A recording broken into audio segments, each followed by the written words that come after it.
ეს JBL Charge 6-ია, ეს კი JBL Flip 7. და იდეაში დაახლოებით 4 წელი გავიდა მას შემდეგ, რაც მათი წინამორბედები ვიხილეთ პირველად და მე მგონი დრო იყო უკვე განახლების. ამიტომაც მოდი ახლა ამათ შევловოთ თვალი და ვნახოთ რა სიახლეებია ამ ორ სპიკერში.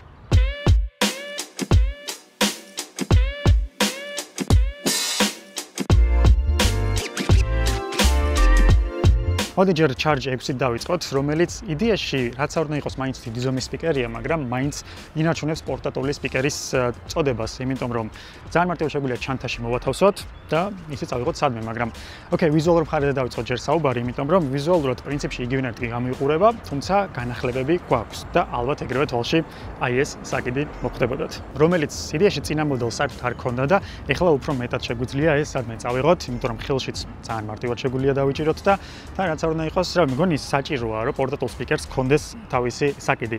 შეგვიძლია თუნდაც ჩანთაზე ჩამოვკიდოთ რამენაირად და ისე ვატაროთ. ძალიან მოსახერხებელია და ძალიან კაია.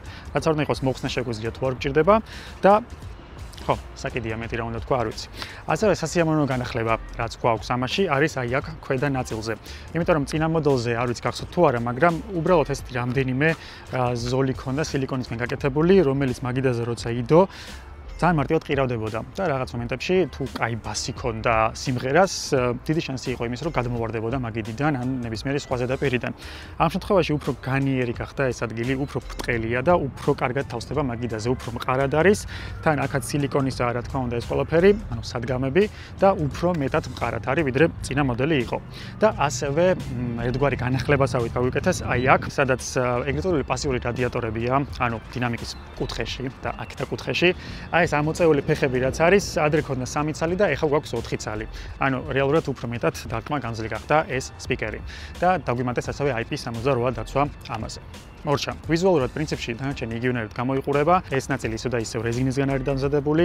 აქ ისევ და ისევ ძალიან ლამაზი და გამძლე ნაჭერი გვაქვს, რომელიც არც წყალს ატარებს და თან მგონი ლამაზადაც გამოიყურება და ასევე ღილაკებს რო დავაკვირდეთ, იდეაში ისევ იგივე ღილაკები გვაქვს, უბრალოდ აი ეს ახალი ღილაკია, რომელიც ეხლა უბრალოდ რომელმაც ჩაანაცვლა Party Boost-ი და ეხლა ქვია Aura Cast-ი.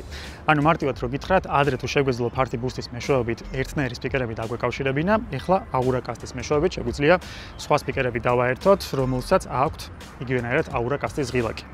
მორჩა. უკან ასევე გვაქვს Type-C პორტი, საიდანაც შეგვიძლია დავმუხტოთ ჩვენი დინამიკი, ან დავმუხტოთ ჩვენი ტელეფონი, ან რამე სხვა მოწყობილობა. მოკლედ ხო, იქითაც და აქეთაც მუშაობს ეს პორტი.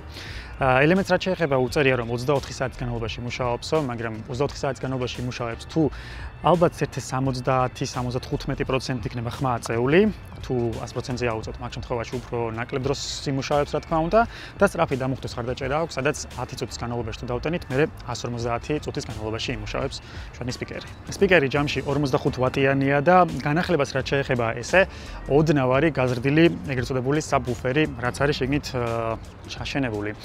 იდეაში რო გითხრათ, სხვაობა ესე ერთი შეხედვით არანაირი არ არის, იგივენაირად ხუთიდანვე მომეწონა ამის ჟღერადობა, ოღონდ რა თქმა უნდა უფრო მეტად, აი სადაც მეტი ბასია, სწორედ მაგ სიმღერებზე და მაგ მუსიკაზეა გათვლილი უფრო მეტად. ანუ ჰიპ-ჰოპი და მსგავსი სტილი რაც არის, იდეალურია ჩემი აზრით.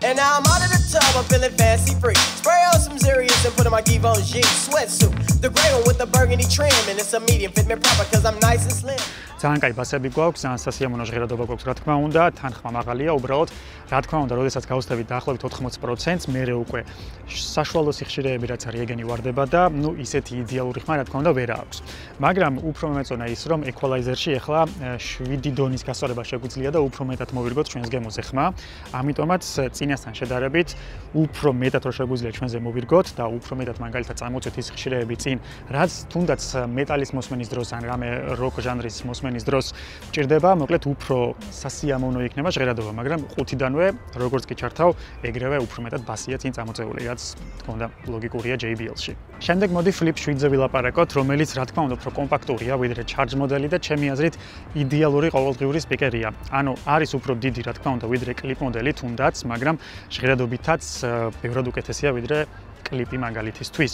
იმიტომ რომ ისეთი სტანდარტული JBL-ის სპიკერის დიზაინი აქვს, რომელსაც გვერდებზე აქვს პასიური რადიატორები და შესაბამისად უფრო მძლავრია და უფრო სასიამოვნო და უფრო უკეთესი და ბასიანი ჟღერადობა გვაქვს, რა თქმა უნდა, ვიდრე უფრო პატარა მოდელებზე.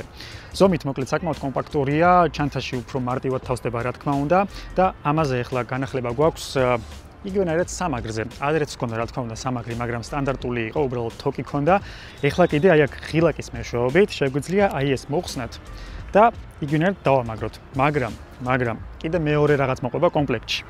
აი ეს პატარა ეგრეთ წოდებული კარაბინი, მოკლედ იგივენაირად მოძრაობით შეგვიძლია ღილაკს დავაჭიროთ, ეს ჩავსვათ და აი ესე. და ესე ჩამოვკიდოთ უკვე როგორც ჩვენი კლიპი. ხო, იგივენაირად ესეც ჩამოვკიდოთ ჩანთაზე. მე მგონი, სასიამოვნო განახლებაა ერთგვარი, მაგრამ სხვა შემთხვევაში რა თქმა უნდა იგივენაირად გამოიყურება როგორც ასევე მისი წინამორბედი, აქაც გვერდებზე 3 ცალი აი ამ ფეხის ნაცვლად გვაქვს ახლა 4 ცალი ფეხი, ანუ უფრო მეტად დარტყმა გამძლეა, ვიდრე წინამორბედი, ასევე ამაზეც გვაქვს IP68 დაცვა, ესეც Type-C იმუხტება და ამაზეც გვაქვს იგივენაირად ეს ახალი Aura კასტის ღილაკი. ანუ ამის და charge-ის ერთმანეთთან დაკავშირება შეგვიძლია და იგივენაირად ამის და ესეთივე რო აიღო კიდე რამდენიმე, მე მგონი 100 ცალი შეგვიძლია ჯამში რომ დავაერთოთ ერთმანეთს და უზარმაზარი სტერეო ხმა მივიღოთ მერე. რაც არის ეგ არის.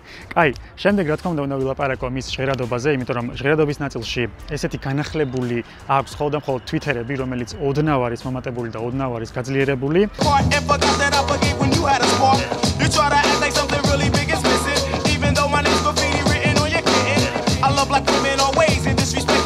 ჯამშია 35 ვატიანი ეს სპიკერი სიმძლავრეში და მინდა გითხრათ თავისი ზომიდან გამომდინარე ძალიან კაი ჟღერადობა აქვს. ისე და ისე ვერ ხვდები რამდენად დიდი სხვაობა შეიძლება ქონდეს ამასა და წინა მოდელს, იმიტომ რომ იგივენაირად აქაც საკმაოდ ბასიანია ჟღერადობა, აქაც იგივენაირად ხმას თუ აუწევ დაახლოებით 80%-დან ზევით სიხშირეებს კარგავს, რაც ძალიან ლოგიკურია, მაგრამ ამაზე შეგვიძლია ეკვალაიზერის გასწორება და ჩვენს გემოზე მორგება. რა თქმა უნდა, უფრო ჩუმია, რა თქმა უნდა, სიხშირეებიც უფრო სხვანაირად არის გადანაწილებული აქ ვიდრე charge-ში, მაგრამ ისე და ისე თავისი ზომიდან გამომდინარე მგონია რომ იდეალური ჟღერადობა აქვს.